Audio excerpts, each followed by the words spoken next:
Taman opened his eyes to a world of blue light. His head pounded like someone had hit him with a hammer. The last thing he remembered was the explosion. His dropship had been flying through space near the outer colonies when something hit them. A bright flash, then screaming metal, then nothing. Now he was lying on a cold floor that felt like glass but wasn't glass. It glowed with a soft blue light from underneath. He tried to sit up and groaned. Everything hurt. His combat gear was gone. All he had left were his torn fatigues with his name tape still sewn on the chest. Taman looked around. He was in some kind of cell. The walls were made of the same glowing material as the floor, but they were crystal clear. He could see through them into a dark corridor beyond. No bars, no door that he could see, just smooth, clear walls that hummed with a low vibration. He got to his feet slowly, testing his body for injuries. Bruised ribs, cut on his forehead, sore shoulder, nothing broken. He'd been in worse shape during Hell Week back in SEAL training. At least he could move. The question was, where was he? And who had taken him? The answer came faster than he expected. Lights flickered on in the corridor beyond his cell. Heavy footsteps echoed on metal floors.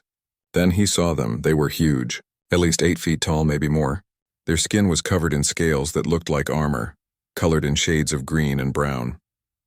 They walked on 2 legs like humans, but their faces were wrong. Long snouts filled with sharp teeth. Yellow eyes with vertical slits for pupils. Claws instead of fingernails. Reptiles.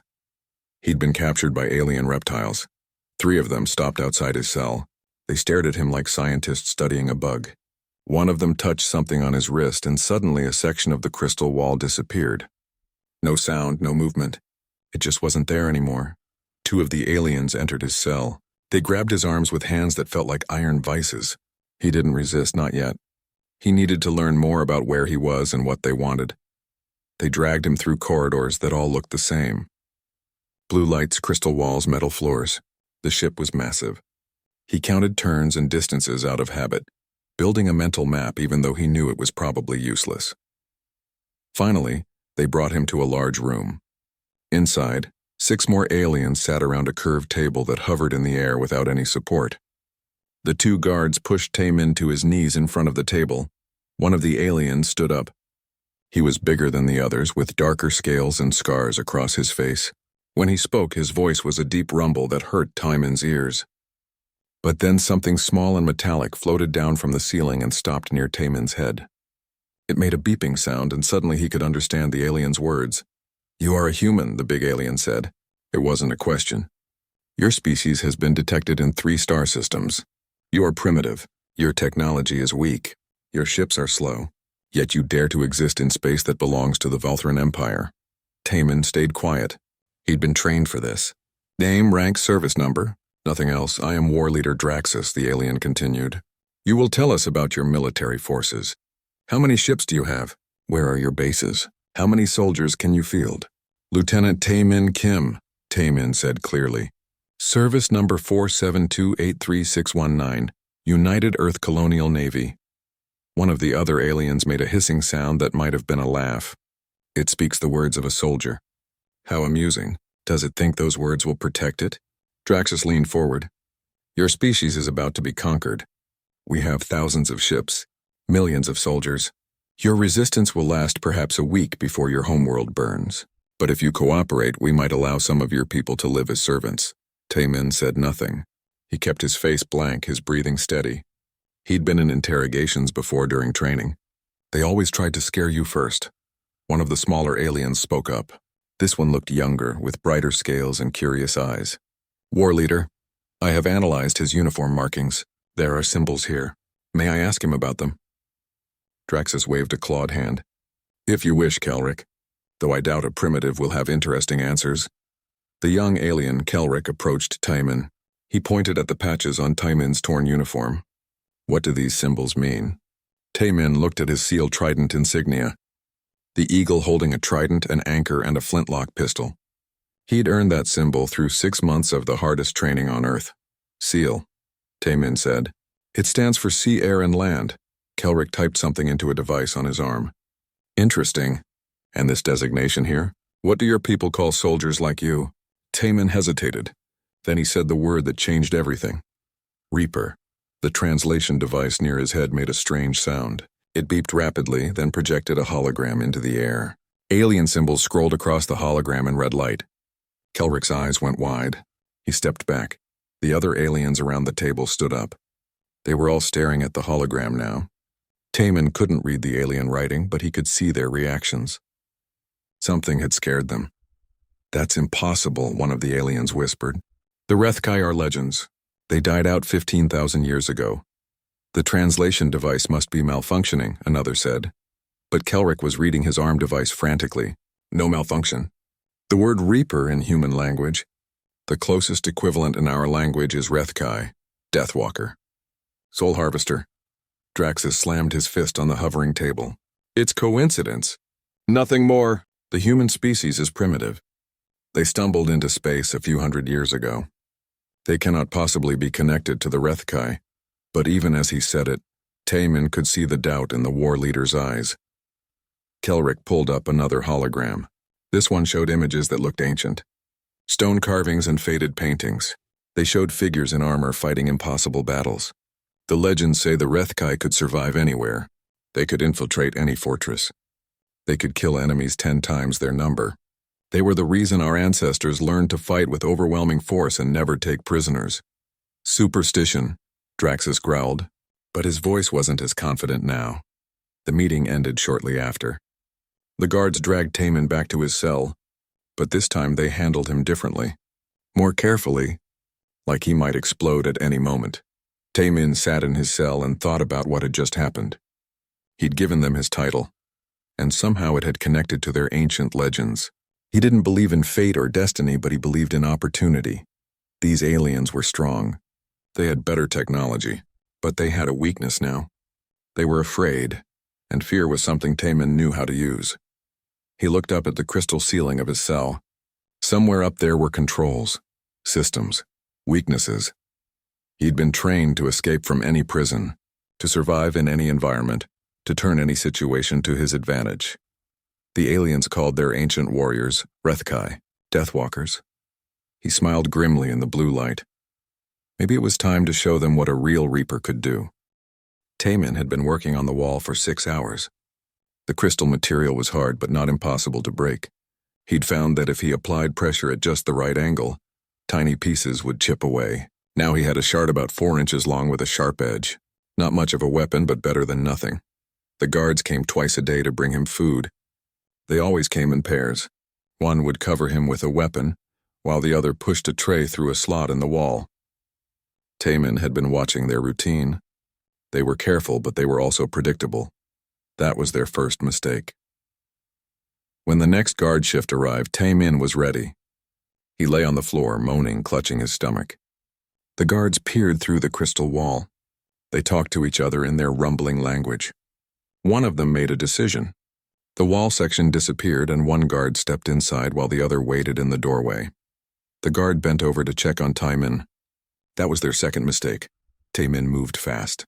The crystal shard went into the guard's neck right where the scales were softer. The guard made a choking sound and fell. Taman caught the alien's weapon before it hit the ground. He fired twice. The second guard dropped. He dragged both bodies into the cell and took everything useful. A weapon that looked like a rifle but fired energy bolts. A device from one guard's wrist that seemed to control doors. Some kind of armor vest that was too big for him but might be useful later. Then he was moving. Down the corridor. Away from the cell. Into the guts of the alien ship. The ship was enormous.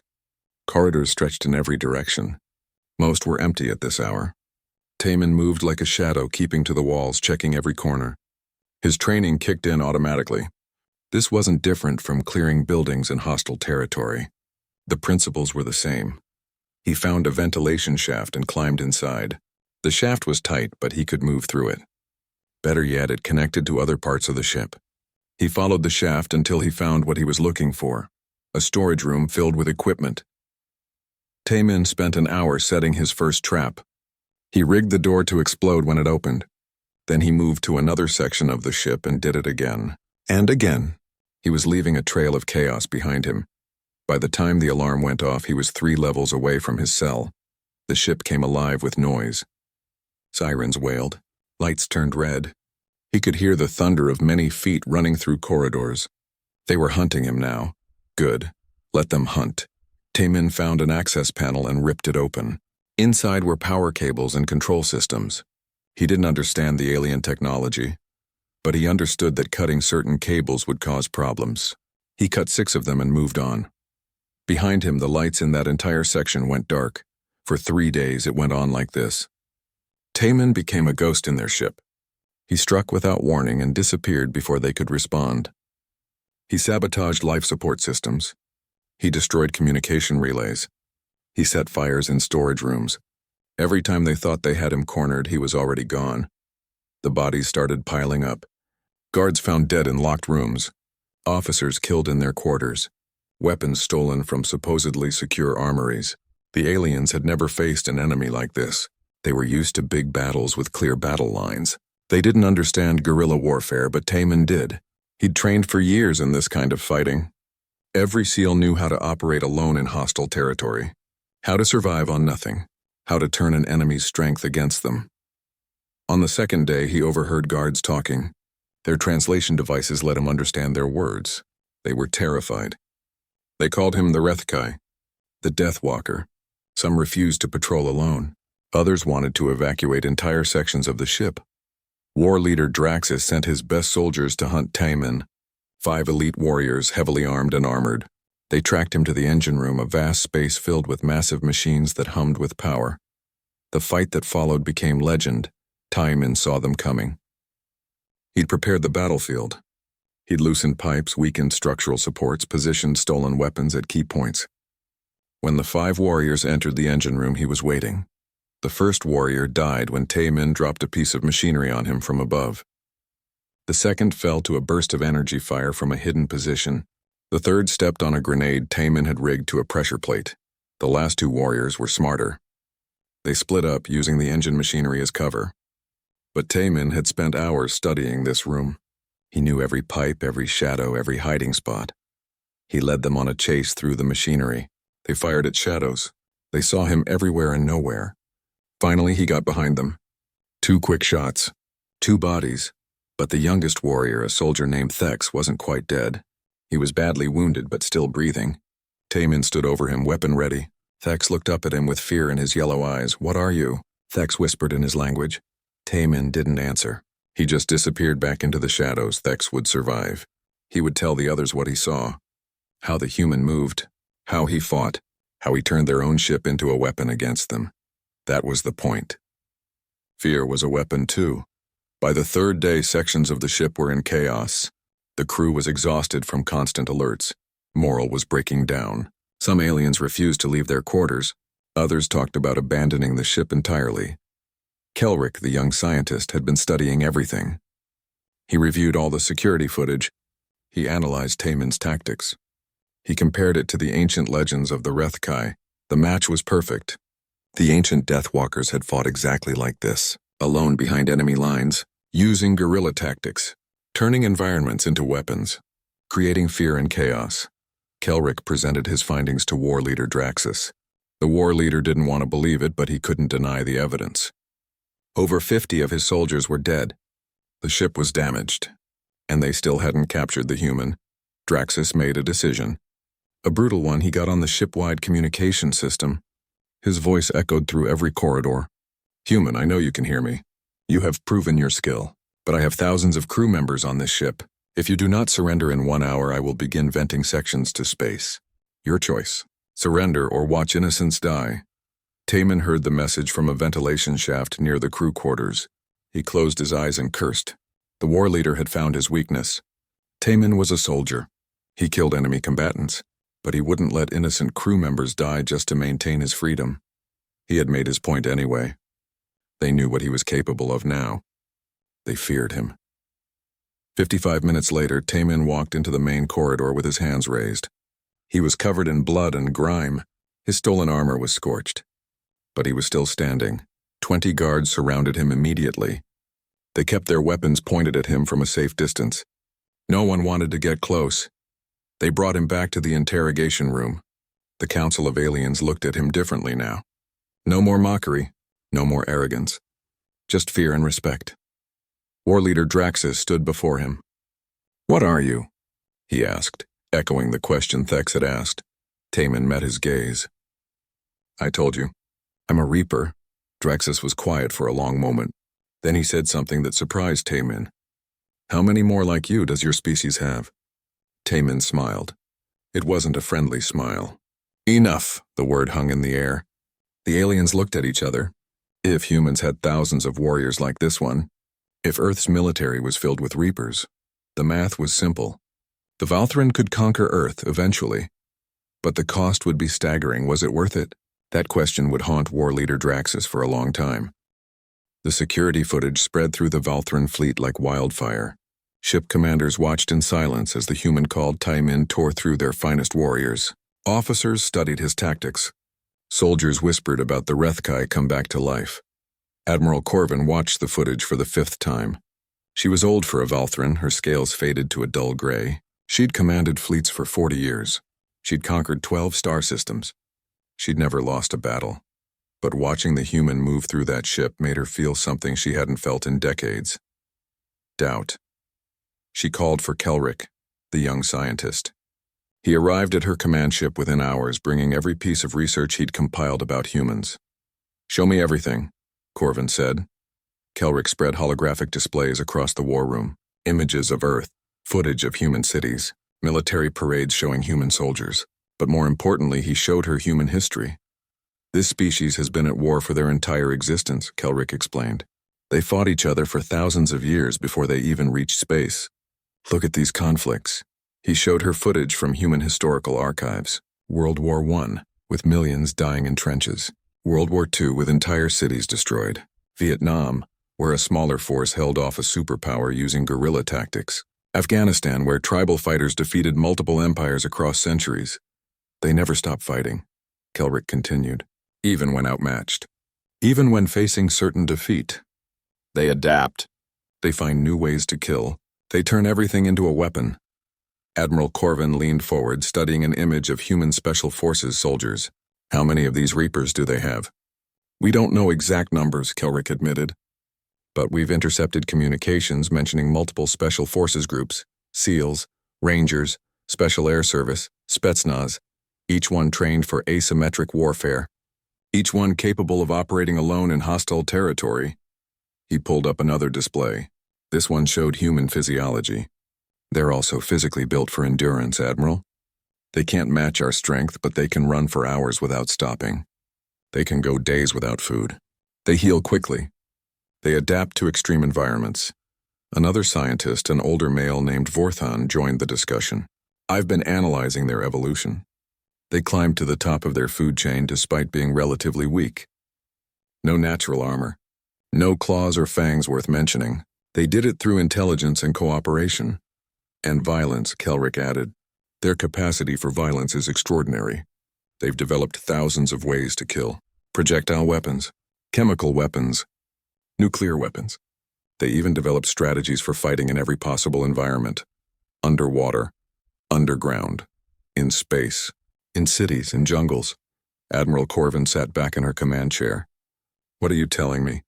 I'm telling you that invading their homeworld would be the costliest campaign in Valthran history, Kelric said quietly. We would win eventually. Our numbers are too great. But imagine 50,000 soldiers like Taimin operating behind our lines, sabotaging our ships, assassinating our commanders, turning our own technology against us. Vorthan pulled up casualty projections. The numbers were staggering. Even conservative estimates showed millions of Valthran deaths. The war could last decades. The Rethkai legends tell of a war that nearly destroyed our civilization, Vorthan said. Our ancestors won only by developing overwhelming force doctrines. Attack with numbers so great that individual skill doesn't matter. But look at human history. They fought wars exactly like that and survived. Sometimes they even won. Admiral Corvin looked at the footage of Taimin one more time. One human. One soldier. 54 of her best warriors dead. Hundreds wounded. A warship damaged. She made a decision. Summon war leader Draxus. We need to discuss this situation with the High Command. The meeting happened on the flagship, a massive vessel that could carry 20,000 soldiers. War leader Draxus arrived expecting to be praised for capturing the human. Instead, he found himself facing a council of worried admirals. Admiral Corvin spoke first. War leader, your mission was to scout human capabilities. You've done that. The question now is whether we proceed with conquest or consider alternatives. Draxus bristled. Alternatives? We are the Valthran Empire. We do not negotiate with primitives. These primitives killed 54 of your soldiers, another admiral said coldly. And that was one human. One. An exceptional one, Draxus argued. They're elite. Surely most humans are weaker. Kelric stepped forward. Actually, war leader, we've analyzed human military structure. They have millions of soldiers. Even if only 1% are trained to the level of Taemin, that's tens of thousands of Reapers. Tens of thousands. The room fell silent. An older admiral named Grath spoke up. I fought in the Krell campaign. 30 years ago. We conquered the Krell after a 10-year war. They were fierce warriors, strong, honorable. They fought us in open battle. We lost 300,000 soldiers, but we won. He gestured at the image of Taemin. The Krell fought with honor. These humans, they don't fight with honor.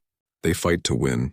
They use tricks, traps, guerrilla tactics. If we invade Earth, it won't be a war. It will be an insurgency that lasts generations. Draxus slammed his fist on the table. So we do nothing? We let them exist in our space? Show weakness to every species watching? No, Admiral Corvin said. We show wisdom. The ancient texts say the Rethkai were defeated not through battle, but through peace. Our ancestors made a treaty with them. The Deathwalkers left our space and never returned. You're suggesting we negotiate with them? I'm suggesting we open diplomatic channels. Learn more about them. Perhaps trade agreements.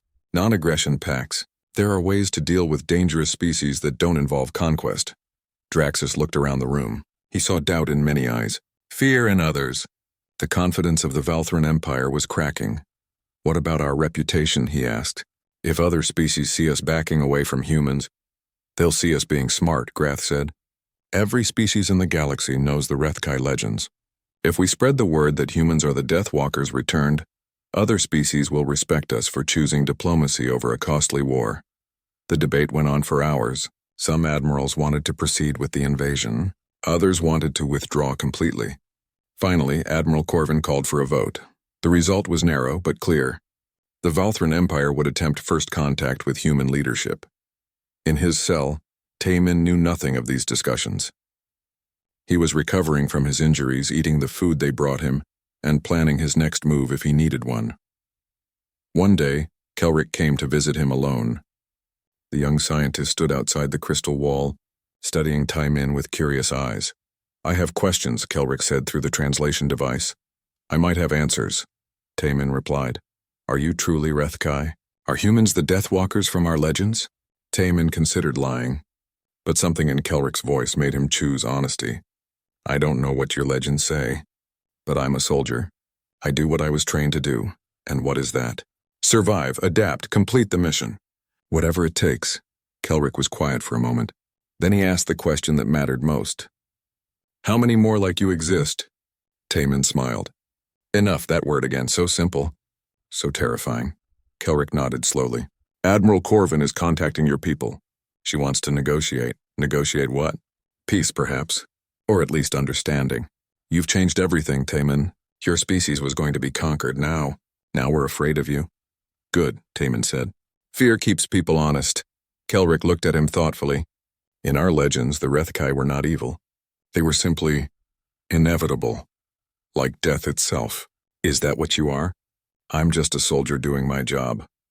A soldier who killed 54 trained warriors alone. 56, Taemin corrected.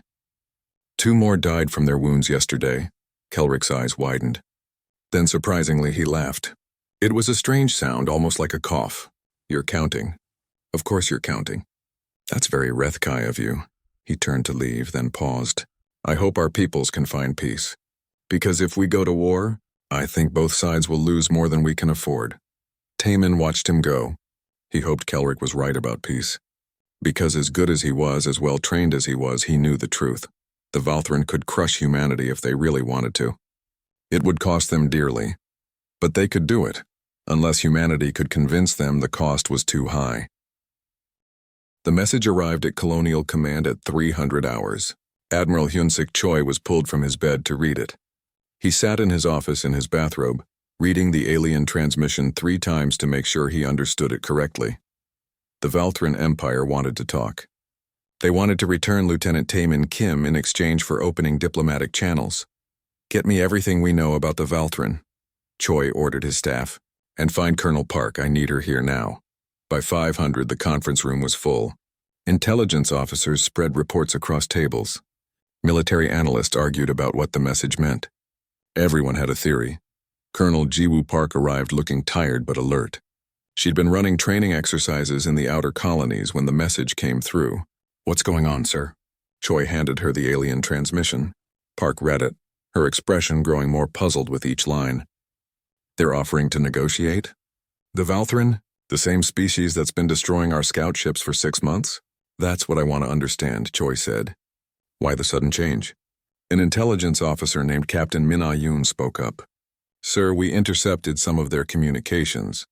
They've been talking about Lieutenant Kim nonstop for the last week. Something happened on their ship. Something that scared them."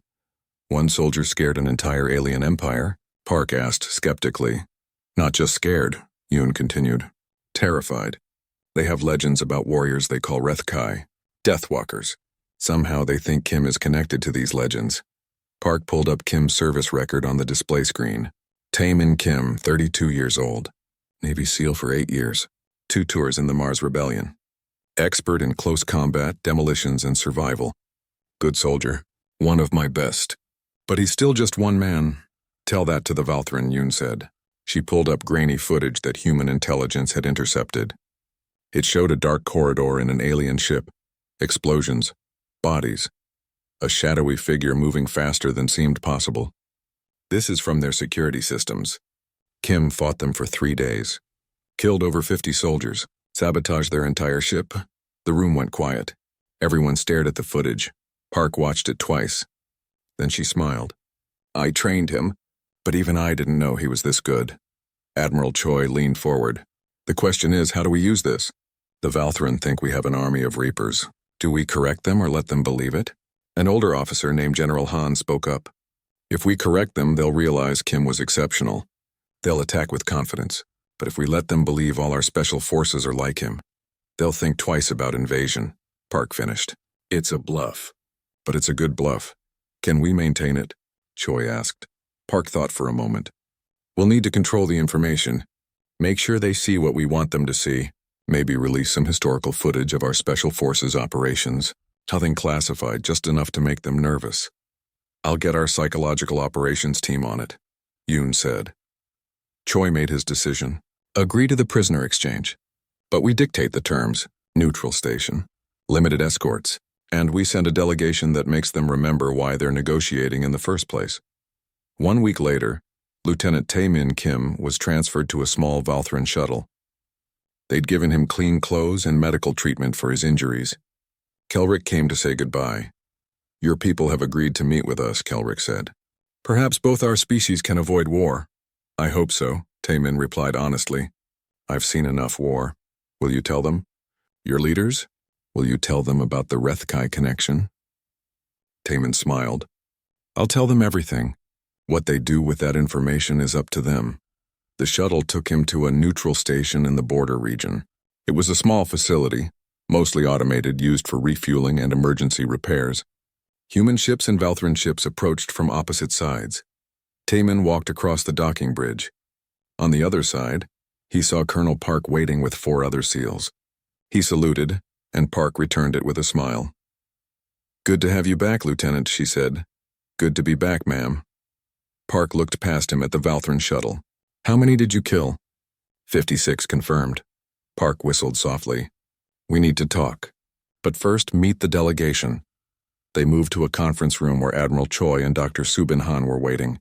Han was a xenolinguist, one of Earth's experts in alien cultures and communication. She was young, only 35, but brilliant. Taemin gave them a complete report. Everything that happened from his capture to his release. When he mentioned the Rethkai legends, Han's eyes lit up. "That's fascinating," she said. "They're projecting their own mythology onto us. It's a perfect opportunity for strategic communication." Admiral Choi nodded. "We're going to let them keep believing it. At least for now." The diplomatic meeting was scheduled for the next day. The Valthran sent Admiral Corvin and a full diplomatic corps. Humans sent Dr. Han, Admiral Choi, and a security detail that included Taemin and 4 other SEALs. When the two groups met in the station's main conference room, the atmosphere was tense. The Valthran were huge, towering over the humans, but they kept their distance from the security detail. Admiral Corvin spoke first through a translation device. "We come to discuss peace between our peoples," Dr. Han responded calmly. "Peace is always preferable to war, but we need to understand each other's intentions first." The negotiations began. They were careful and slow. Both sides probed for weaknesses while trying to appear reasonable. Hours passed. Admiral Corvin finally brought up the real issue. "We have studied your species, your soldiers, your capacity for warfare. We want to know how many warriors like Lieutenant Kim you possess." Han glanced at Taemin, then back to Corvin. "Earth has many special operations forces, SEALs, Rangers, Marine Special Operations, and those are just the ones we acknowledge publicly. Each one trains for years. Each one is capable of operating independently in hostile territory." It wasn't a lie. It just wasn't the complete truth. Yes, Earth had thousands of Special Forces soldiers. Were they all as skilled as Taemin? Probably not, but the Valthran didn't need to know that. "We've also studied your history," Corvin said. "Your species has been at war constantly. You fight each other. You develop new weapons. You never stop improving your ability to kill." "We prefer to think of it as survival instinct," Han replied. "We adapt to threats. We learn, we overcome. It's how we survived on Earth, it's how we'll survive in space." Another Valthran officer spoke up. "You admit you would fight us?" "If we had to," Han said simply. "We don't want war, but we won't accept conquest. If you invade Earth, you'll face resistance unlike anything you've encountered before. Every city, every colony, every ship will make you pay for every meter of ground." The room was quiet. The Valthran looked at each other. Admiral Corvin spoke slowly. "What if we offered an alternative? Trade agreements, defined borders, non-aggression pacts. Then we would negotiate in good faith," Han said. 3 weeks of talks followed. Both sides argued over details. Border definitions, trade routes, technology sharing restrictions. It was exhausting work, but gradually an agreement took shape. The Valthran would withdraw from disputed space. Humans would respect Valthran territory. Both sides would establish trade in neutral zones. Most importantly, they would not attack each other. When the treaty was finally signed, Admiral Choi shook Admiral Corvin's clawed hand. It was awkward but symbolic. As they prepared to leave, Corvin approached Taemin one last time. "You changed history, Reaper. Your actions aboard my ship bought your people time to prepare, time to negotiate. Perhaps you saved both our species from a costly war." Taemin didn't know what to say to that. He'd just been trying to survive and escape. But if his survival had prevented a war, he'd take it. "One question," Corvin asked. "Would there have been more like you? If we had invaded Earth?" Taemin thought about his fellow SEALs, about the Rangers he'd trained with, about the thousands of Special Operations soldiers across Earth and the colonies. They weren't all as experienced as him, but they were all determined, all skilled, all willing to fight. He gave Corvin the same answer he'd given Kelrick. Enough. That single word secured the peace. 6 months after the treaty signing, Commander Taemin Kim stood in front of 40 new recruits. They were the first class of the Human Special Operations Command Interstellar Division. Young men and women from Earth and the colonies, all volunteers, all ready to learn how to fight in space. Taemin looked at their eager faces and wondered if they understood what they were signing up for. Being a Reaper sounded glorious until you actually had to do it. "You're here because humanity needs you," he told them. "The galaxy is bigger than we thought. More dangerous. We made peace with the Valthran, but there are other species out there, some friendly, some not. You'll be trained to operate in any environment, on any world, aboard any ship. When diplomacy fails, you'll be the last line of defense." Among the recruits were 2 who stood out. Lieutenant Dayun Song was small and quick, with sharp eyes that missed nothing. Lieutenant Minho Kang was bigger, built like a tank, but moved with surprising grace. Both had top scores in every qualification test. Training was brutal. Zero-gravity combat, vacuum survival, alien technology systems, infiltration techniques. The recruits learned to operate in environments that would kill most people in seconds. Dayun proved to be naturally talented at stealth and infiltration. She could disappear in an empty room. Minho excelled at direct combat and demolitions. Together they made a good team. Colonel Park visited the training facility regularly. She was proud of what they were building, but she was also worried. "We're creating something dangerous," she told Taemin one evening over coffee. "These kids believe the legend. They think being a Reaper makes them invincible." "They'll learn," Taemin said quietly. "War teaches everyone eventually." He was right. The lesson came sooner than anyone expected. The Kryn Collective made first contact 3 months into the training cycle. They were a hive mind species, millions of individual bodies controlled by central queen nodes. They didn't negotiate. They didn't trade. They assimilated. When a Kryn scout fleet attacked a human mining colony on the Outer Rim, 2,000 civilians died in the first hour. The colony's defenses were overwhelmed by sheer numbers. Kryn drones just kept coming, wave after wave, dying by the thousands but never stopping. By the time human reinforcements arrived, the colony was gone, assimilated. The Kryn had consumed the infrastructure, the resources, and unfortunately, the people. Earth's government faced its first real test. The Valthran had backed down because of fear. But the Kryn didn't feel fear. They didn't feel anything except the Hive's collective will. Admiral Choi called an emergency meeting. "We need intelligence. We need to understand how they think, how they organize, where their weaknesses are." "Send a reconnaissance team," suggested General Han. "Deep penetration. Get in, gather data, get out." Everyone looked at Taemin. "I'll need a team," he said. "Small, fast, expendable." "You're not expendable," Colonel Park said. "Everyone's expendable in war, ma'am. You taught me that." He chose 5 operators for the mission.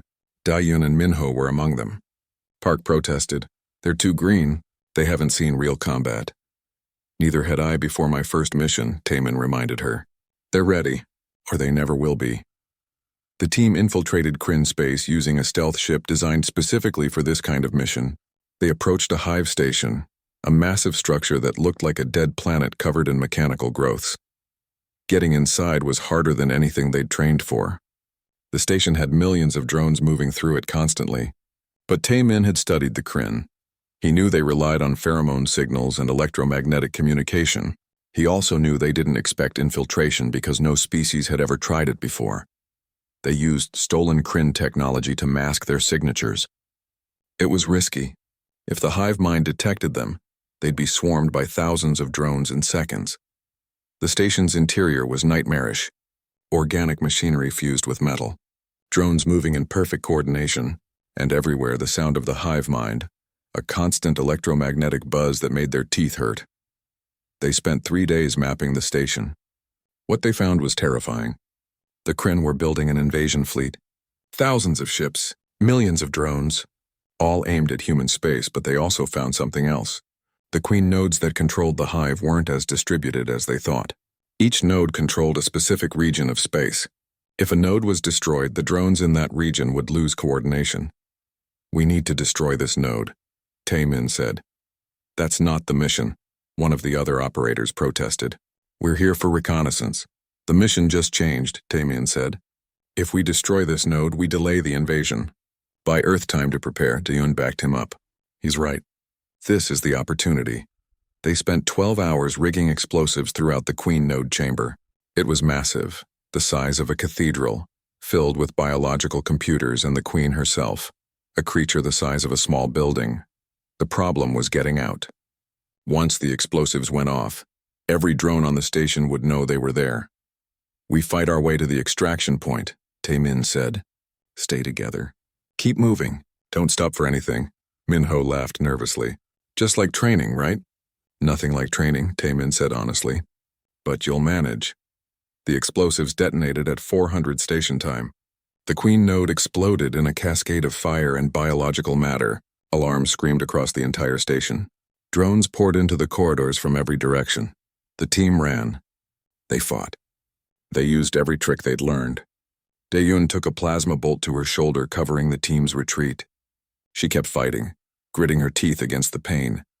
Minho held a choke point single-handedly, burning through 3 magazines before Taemin pulled him back. "Move, don't be a hero." They reached the extraction point with seconds to spare. The stealth ship was waiting, engines hot. They piled inside and the pilot launched immediately. dodging Kryn ships that were converging on their position. Daun collapsed as soon as they were safely away. The medical officer worked on her shoulder while she refused pain medication. "I want to see this," she said. They all watched through the ship's sensors as the Queen Node's destruction caused a cascade failure. Ships went dark. Drones stopped mid-flight. The entire Kryn network in this region shut down. 17 warships, hundreds of support craft, all disabled. "We did it," Minho whispered. "We bought time," Taemin corrected. "The Kryn will rebuild, adapt, come at us again. But now Earth knows what we're facing." Back home, the mission was classified, but word spread anyway. The team that infiltrated a hive station, the operators who destroyed a Queen Node, the Reapers who struck fear into an enemy that didn't know fear. Taemin was awarded the Colonial Star in a ceremony he didn't want to attend. Admiral Choi pinned the medal on his chest while cameras recorded everything. "You've become a symbol," Choi told him afterward. "Like it or not, you represent what humanity can do." "I just want to train soldiers and keep people safe," Taemin said. "You're doing both." But the galaxy is watching now. Every species knows about Earth's Reapers. Some want to be our allies. Others are planning how to fight us. Your actions have consequences far beyond what you intended. That night, Taemin received a message through secure channels. It was from Kelrick, the Valthran scientist he'd befriended. "I heard about the Kryn mission," the message said. "Your reputation grows. Other species speak of Earth's Deathwalkers with respect and fear. But I wonder, does the legend weigh heavily on you?" Taemin recorded a response. "Every day. I'm just a soldier who did what needed to be done. But people see me as something more. Something legendary. I don't know how to live up to that." Kelrick's reply came hours later. "Perhaps that's what makes you truly Rethkai. You understand the cost of the legend. You carry the weight of fear you've created." The ancient Deathwalkers were said to be burdened by their power. They knew what they were capable of, and it haunted them. Taemin thought about that. He thought about the Valthran soldiers he'd killed. The Kryn drones, the weight of every decision he'd made. "Will it ever get easier?" he asked. "No," Kelrick replied. "But that's why you'll continue to be what your people need. Because you understand the cost. Because you never forget what you've done. Because you're haunted by it." Taemin stood at the window of his quarters looking out at Earth. From space, it looked peaceful, blue and green and beautiful. Worth protecting, the galaxy was vast, full of threats and opportunities. Humanity was young compared to species like the Valthran, but humans had something other species didn't understand. They had the ability to adapt, to survive, to overcome, and they had Reapers, soldiers like him, like Daun and Minho, like the 40 recruits training right now to operate behind enemy lines. They would go into the dark places. They would do the impossible. They would become the legends that protected humanity. Taemin touched the Colonial Star on his chest. It was heavy, not because of the metal, but because of what it represented. Responsibility, legacy, the weight of being a symbol. He thought about the question Admiral Corvin had asked him months ago. Would there have been more like him if the Valthran had invaded? The answer was yes. There would always be more. Humanity would always produce warriors willing to go into the darkness, willing to become the monsters that protected civilization from worse monsters.